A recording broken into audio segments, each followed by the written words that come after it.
Assalamualaikum Bre, selamat datang kembali di Guru Gembul Channel. Bagaimana rasanya menjadi guru di Indonesia, khususnya pemerintahan sekarang?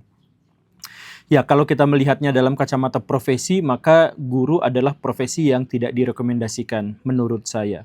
Kenapa? Karena gajinya tidak terlalu besar, perlindungan hukumnya juga tidak terlalu besar, anggarannya banyak dipotong dibandingkan dengan pekerjaannya yang sangat banyak, sangat besar dan bervariasi, kemudian tanggung jawabnya juga besar, kritik dan tekanannya juga sangat-sangat besar. Ditambah lagi perlindungan pada urusan-urusan hukum pada seorang guru itu juga relatif sangat-sangat minim. Apalagi sejak MBG berjalan, itu banyak sekali guru-guru yang dikorbankan. P3K misalkan itu banyak yang dipecat, maaf ya, atau diturunkan statusnya untuk efisiensi demi anggaran MBG tetap berjalan. Dan bahkan ketika guru-guru itu mendapatkan musibah atau bencana dalam skala yang luas sekalipun, itu biasanya media-media juga tidak banyak berhasrat untuk mempublikasikannya atau meliputnya, dan pemerintah kita juga biasanya adem ayem saja. Salah satu contoh kasus yang paling mengemuka ya akhir-akhir ini terjadi di Jawa Tengah, di mana ada potensi atau indikasi penipuan yang korbannya itu mencapai puluhan ribu orang, tembus 40.000 orang, dan kerugian yang ditanggung itu mencapai 3 sampai 4 triliun rupiah, tetapi pihak yang diduga menipunya itu sulit sekali dibawa ke meja hukum dan upaya memviralkannya juga sama sekali tidak berdampak gitu, atau sulit sekali untuk memviralkannya begitu. Padahal orangnya ada, koperasinya ada, perusahaannya ada, medsosnya ada, dan lain sebagainya, semua alat buktinya juga masih ada, laporan-laporannya juga sudah ada, tetapi polisi begitu lambannya untuk menangani masalah ini. Padahal angkanya triliunan rupiah. Nah itu masalahnya. Guru tuh begitu, kalau yang menjadi korban tuh guru, ya susah sekali orang-orang itu untuk bergerak dan bersimpati padanya. Diduga karena pelakunya itu memang dekat dengan elit-elit politik, para pejabat gitu ya, para pengusaha dan seterusnya. Bahkan beliau itu sering atau setidak-tidaknya beberapa kali foto dan video bersama seorang gubernur Jawa Tengah.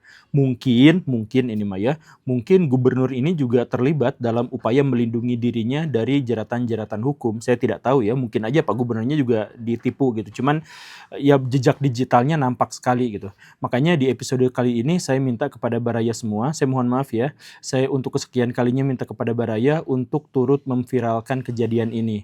Entah apakah dengan men-share video ini, atau bikin video-video pendek, atau motong video ini untuk dipublikasikan di ruang yang lebih terbuka dan lebih luas, agar orang-orang bisa tahu bahwa sekarang ada bencana kemanusiaan yang melibatkan puluhan ribu guru sebagai korbannya, tetapi pelakunya yang adalah orang-orang dekat dengan para elit itu tidak banyak tersentuh oleh hukum. Simak videonya sampai tuntas, yuk kita bahas.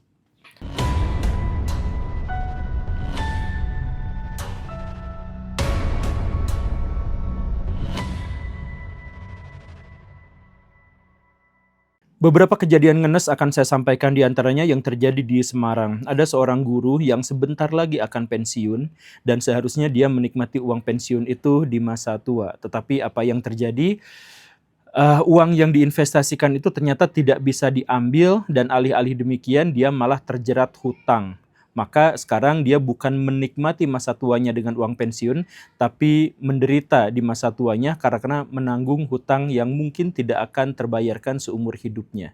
Itu di Semarang. Di Kudus ada kejadian yang unik lagi. Demi investasi, ada seseorang guru yang sampai menjual rumahnya dan propertinya, yang pada akhirnya ketika investasi itu gagal untuk bisa kembali, dia sekarang dalam tanda kutip ya, dia sekarang jadi gembel. Dia tidak punya rumah, dia tidak punya properti. Akhirnya dia tidak punya apa-apa di akhir masa jabatannya sebagai seorang guru. Kemudian ada juga kejadian di mana seseorang yang sudah mengumpulkan uang cukup lama, menabung agar anaknya bisa kuliah, ternyata uangnya juga tidak kembali. Hilang raib begitu saja. Padahal orang yang membawanya itu ketahuan sampai sekarang. Tapi dilaporkan itu susah sekali tembusnya. Kejadian-kejadian seperti ini banyak Baraya, khususnya di Jawa Tengah ya. Dan sekali lagi ya, ini menyangkut puluhan ribu orang. Kalau Baraya mendengar kisah mereka itu pilu sekali Baraya. Mungkin Baraya juga ikut menangis gitu. Karena ada kejadian pasangan yang sampai harus bercerai atau terpisah, kemudian ada anak yang tidak bisa bersekolah atau kuliah, bahkan ada kejadian orang hampir bunuh diri gara-gara kejadian ini. Bayangkan saja Baraya, kita sudah menabung begitu lamanya, begitu banyaknya, kemudian kita investasikan pada satu badan atau lembaga tertentu, dan setelah itu uangnya tidak kembali. Dan ya, semenderita itu, rata-rata korban itu ketipunya sekitar 170 juta rupiah. Lah, tapi kan itu investasi, dan berarti itu korban investasi bodong kan? Jadi maksudnya ya seharusnya korban juga introspeksi kenapa begitu gampangnya percaya pada orang-orang yang menawarkan investasi. Kan di mana-mana sudah ketahuan banyak kasus-kasus penipuan atas dasar investasi, kok masih mau-maunya kejebak sama hal yang seperti ini.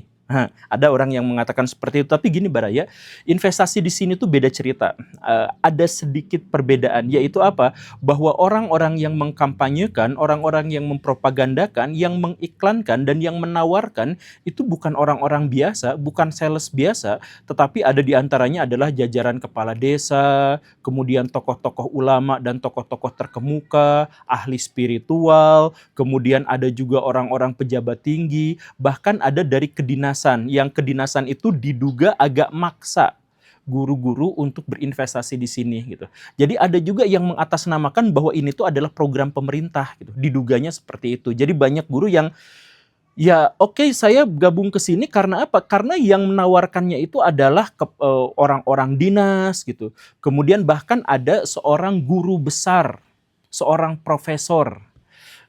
Diduga itu berasal dari UIN. Di Jawa Tengah itu ada UIN, silahkan cek saja di situ. Nah, di situ ada guru besar yang terus-terusan mempromosikan dan mengkampanyekan investasi ini gitu. Jadi kalau Baraya jadi guru gitu, kemudian Baraya kenal banyak sama mentor-mentor, sama pengawas-pengawas dan sebagainya. Nah, mereka-mereka itulah yang menawarkan, sehingga kita tuh gak punya pilihan untuk tidak percaya gitu. Karena mereka itu adalah tokoh-tokoh terpercaya, baik dalam konteks institusinya maupun orang-orangnya gitu. Nah, ini yang agak menyulitkannya itu, makanya diduga bahwa kasus penipuan investasi ini tuh bukan kaleng-kaleng gitu, tapi melibatkan lingkaran besar orang-orang elit. Dan masing-masing dari agen-agen itu bisa mendapatkan ratusan juta rupiah per bulan dari menjual investasi bodong ini gitu. Diketahui atau tidak, disadari atau tidak, atau menjadi bagian dari mafia ini atau tidak diketahui. Yang jelas mereka dapat keuntungan yang sangat luar biasa setiap mereka mendapatkan sejumlah nasabah. Begitu. Bahkan kalau kita lihat ternyata pemilik dari badan investasi ini dalam tanda kutip ya, itu juga adalah seorang yang sangat terkemuka, seorang yang terpandang, bahkan memiliki gelar Raden. Namanya itu adalah Kanjeng Raden Tumenggung Nicholas Nyoto Prasetyo Dono Nagoro. Ya, orang ini orang terkemuka. Jadi beliau itu punya 43 perusahaan, kemudian beliau itu dikenal sebagai ahli spiritual, seorang yang hidup bersama kita dengan begitu banyak aktivitas dan rutinitas sosial. Kemudian beliau juga adalah influencer, kemudian beliau konsultan keuangan, dan bahkan beliau sempat nulis buku biografinya sendiri. Ya, yang ditulis sama orang lain, tapi biografinya sendiri yang berjudul Hidup untuk Keberkahan. Saya sendiri pernah berjumpa dengan beliau, dan beliau memang nampaknya seperti orang yang bijak dan santun gitu. Iya, maksudnya orang ini adalah orang yang benar-benar menunjukkan karisma sebagai orang yang baik. Bahkan di media-media sosialnya juga ditampilkan tentang betapa sibuknya beliau dalam kegiatan-kegiatan sosial, betapa sibuknya beliau dalam berbisnis, betapa banyak kolega-koleganya dari papan atas elit politik di Indonesia, dan lain sebagainya. Di medsos itu beliau flexingnya itu luar biasa gitu. Ya, termasuk yang cukup terkenal itu adalah bagaimana beliau cukup akrab di media sosial itu dengan Gubernur Jawa Tengah. Begitu. Nah, jadi apa yang membuat dirinya itu begitu mudah untuk mendapatkan nasabah adalah hal yang juga sama yang membuat dirinya dianggap dalam tanda kutip kebal hukum. Karena sudah dilaporkan berulang-ulang sama puluhan orang, buktinya sudah banyak dan sebagainya, tapi sampai sekarang beliau belum berstatus sebagai tersangka, belum ditahan, dan masih muter-muter aja di sekitar situ gitu. Makanya saya heran, saya bertanya-tanya kepada polisi, apakah Pak Polisi ini belum makan MBG sampai kasus yang ini tuh berlarut-larut sekian tahun lamanya gitu? Kan saya bertanya-tanya. Atau jangan-jangan memang seperti yang tadi dicurigai itu, karena beliau dekat dengan Gubernur Jawa Tengah misalkan ya, dan Gubernur Jawa Tengah itu sebelumnya adalah Kapolda di Jawa Tengah, sehingga kasus-kasus yang lampau-lampau itu tertutup sama orang ini gitu, saya nggak tahu. Jadi dalam hal ini saya pikir Gubernur Jawa Tengah juga harus mengajukan klarifikasi yang sejelas-jelasnya, karena kalau tidak maka Bapak Gubernur bisa kebawa, keseret namanya, karena foto-fotonya dan videonya dipajang kebersamaan dengan Pak Nicholas. Begitu kan? Jadi apakah Pak Gubernur itu adalah korban penipuan sama seperti yang lainnya, atau beliau itu orang yang sama sekali tidak tahu menau, cuman foto bareng sama beliau, atau jangan-jangan beliau ini adalah backingnya? Mengingat sampai sekarang sekali lagi ya, polisi begitu sulitnya untuk menangani kasus ini, betapapun orangnya ada, klaimnya ada, laporannya ada, dan bukti-buktinya ada. Ini saya memegang laporan, ini banyak sekali, ada bukti WA, saya tidak akan tunjukkan, tapi ini bukti transfer 180 juta, kemudian ada iklan-iklan yang ditampilkan di koperasinya, kemudian ada chat WA, ada banyak sekali Baraya, dan ini saya pikir sudah memenuhi alat bukti untuk bisa menyeret seseorang itu ke pengadilan. Tetapi sampai sekarang yaitu jangankan menyeret ke pengadilan, untuk memviralkannya aja susahnya luar biasa. Makanya please Baraya, potong video ini atau share video ini, atau Baraya bikin video sendiri yang merupakan ringkasan dari kasus ini, silahkan sebarkan kemana-mana, setidak-tidaknya minimal lah ya, agar orang-orang yang menjadi korban itu dapat uangnya kembali. Walaupun banyak di antara mereka yang saya yakin udah terlambat banget gitu. Rumahnya ada yang udah dijual, anak-anaknya udah kadung nggak kuliah dan sebagainya. Saya yakin udah banyak yang seperti itu. Tapi please setidak-tidaknya mereka tuh harus dikasih penghiburan dengan uang yang dikembalikan. Dan karena ini meliputi jumlah orang yang sangat banyak, baik itu penipunya dalam tanda kutip ya, karena belum tervonis, maupun korbannya, maka ini harus segera diviralkan Baraya. Dan kalau Baraya pengen tahu lebih jelasnya, Baraya bisa cek yang namanya Koperasi Lintas Buana Nusantara, milik Pak Nicholas, yang gelarnya dan namanya panjang banget itu gitu. Di sana itu Baraya tuh bisa akan menemukan sejumlah besar tawaran-tawaran bisnis. Di situ tuh ada investasi, ada umroh, ada kendaraan mobil, ada motor dan lain sebagainya, termasuk juga ada yang istilahnya itu adalah taburan gitu. Nah, istilah taburan ini juga sebenarnya investasi, cuman karena pemain-pemain yang masuk zona abu-abu itu biasanya menghindari istilah investasi gitu, makanya istilahnya itu berubah menjadi taburan gitu. Kenapa seperti itu? Karena gini Baraya, Pak Nicholas ini seorang yang menjadi pemilik dan pendiri dari koperasi ini, itu diduga dulunya itu adalah orang yang suka main di perusahaan MMM Rusia. Ya Baraya tahu mungkin ya sebagian ya. Perusahaan MMM Rusia itu adalah perusahaan yang biasa menggunakan skema Ponzi dalam bisnis investasinya. Dan ketika dia digeruduk dan di smackdown sama polisi kan terhenti. Nah, tetapi Pak Nicholas ini kemudian mengcopy paste skema itu, kemudian diterapkan pada perusahaan-perusahaan yang dimilikinya.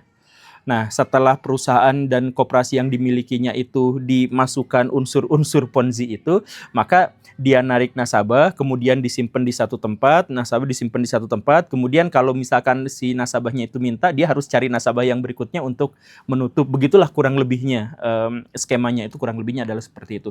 Kita belum tahu lebih jelasnya karena nanti polisi yang akan, kalau jalan ya, kalau polisinya jalan. Tapi nanti biarkan polisi dan penegak hukum yang akan mengurusnya. Tetapi intinya adalah bahwa Pak Nicholas ini adalah pemain lama. Dulunya konon diduga main MMM, kemudian ke Goldfish, dan kemudian sekarang Lintas Buana Nusantara.